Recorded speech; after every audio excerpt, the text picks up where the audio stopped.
2, 1. 7 things you probably didn't know you need to know. I'm Jamie East, and this is the Smart 7. Good morning, everybody. It's Tuesday the 19th of October, and it's Evaluate Your Life Day. Oh no.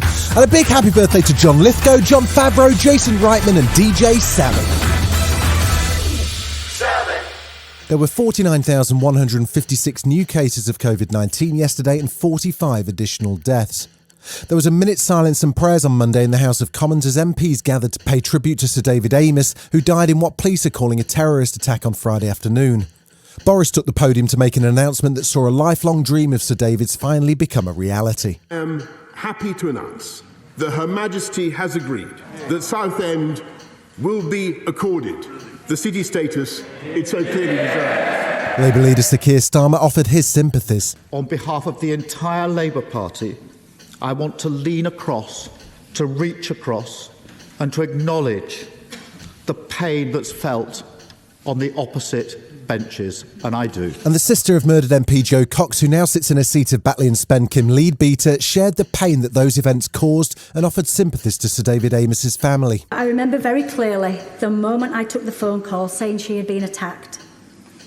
I remember physically trembling and the visceral pain that overtook me. And it breaks my heart to think that another family has had to experience that phone call and the nightmare which follows. Detectives continue to hold a suspect at a London police station and have until Friday to complete their questioning. It's understood that the suspect had been referred to the PREVENT scheme, which is meant to track potential terror threats, but that he'd never been of interest to MI5. Justice Secretary Dominic Raab defended the PREVENT system, saying nothing can be 100% perfect. What we've got is a series of mitigations and checks to do everything we can to keep us safe. But there is no risk-free society in a free society. He also revealed that he too has had death threats, but he feels that it's more important that MPs continue to communicate and meet with their constituents. I've had 3 threats to life and limb over the last 2 years, so of course I take it very seriously. My feeling is, and it's a personal one, is that we mustn't allow those who attack our democracy, who want to threaten us, who want to stop us talking to our constituents and serving our communities, we can't allow them to win. The death was announced on Monday of Colin Powell, former 4-star general and the first African-American Secretary of State under George W. Bush. He was involved in both Iraq wars and later saw the push to invade in 2003 based on faulty intelligence as a blot on his record. He'd been battling cancer and died from complications after he contracted COVID-19.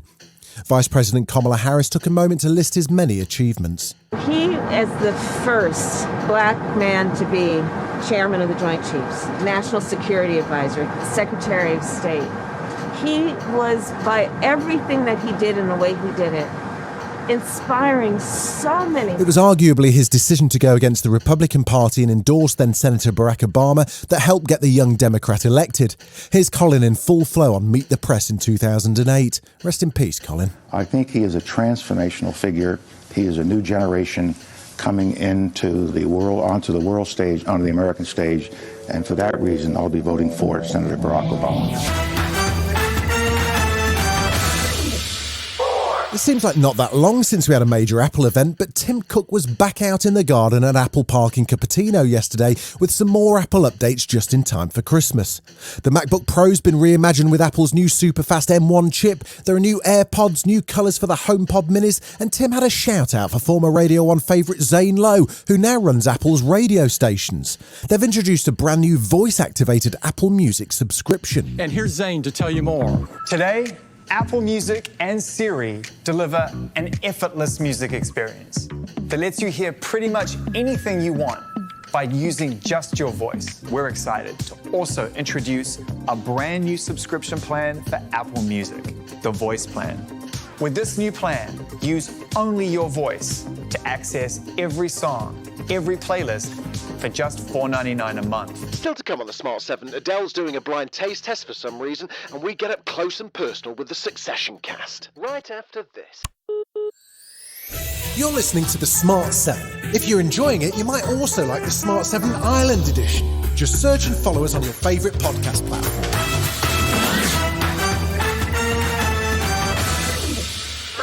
3, The shambolic scenes at the final of Euro 2021 earlier this summer led to a punishment from UEFA on Monday. England will have to play one match behind closed doors and pay a €100,000 fine after fans broke through security and charged into the stadium.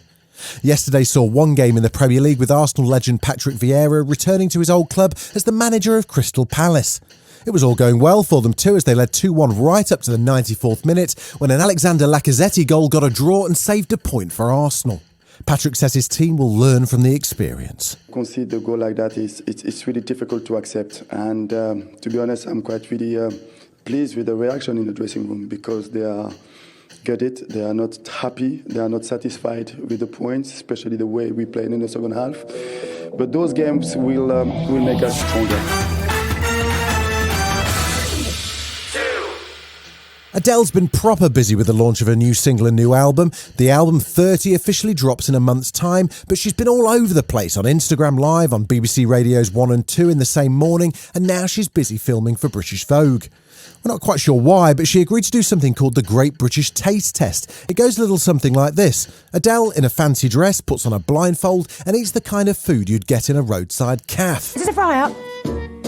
It's a fry-up. British bacon! Well, see, this might be controversial because I like Worcester sauce on my beans. Just like a little dabble. Heinz ketchup. A bit like Beyonce has hot sauce in her bag, I have Heinz ketchup. The whole world's been eagerly awaiting the first episode of the third season of Succession. In fact, our sister podcast previously on Succession is the perfect way to get up to speed with no spoilers if you can't remember what went on in seasons 1 and 2. I spoke to Jo Smith-Cameron, who plays Jerry in the show, and I had to ask her, was the world's most unexpected love affair a surprise to her? Well, you know, it's funny because when I eventually rewatched season 1, the very first scene we had together, it was the first day of shooting for us. And that scene, if you look back at it, has all the seeds of everything. We mentioned flirting. It's very intimate. You know, if you go back, because I don't think any of us were aware of it. You can find out more in a special post-show episode of Previously on Succession, in which Grace Dent and Chris Mandel dissect the happenings of episode 1, wherever you get your podcasts. This has been The Smart 7. Wherever you're listening, do us a favour and hit the follow button. We'll be back tomorrow at 7 a.m. Have a great day. Written, produced and published by Daft Doris.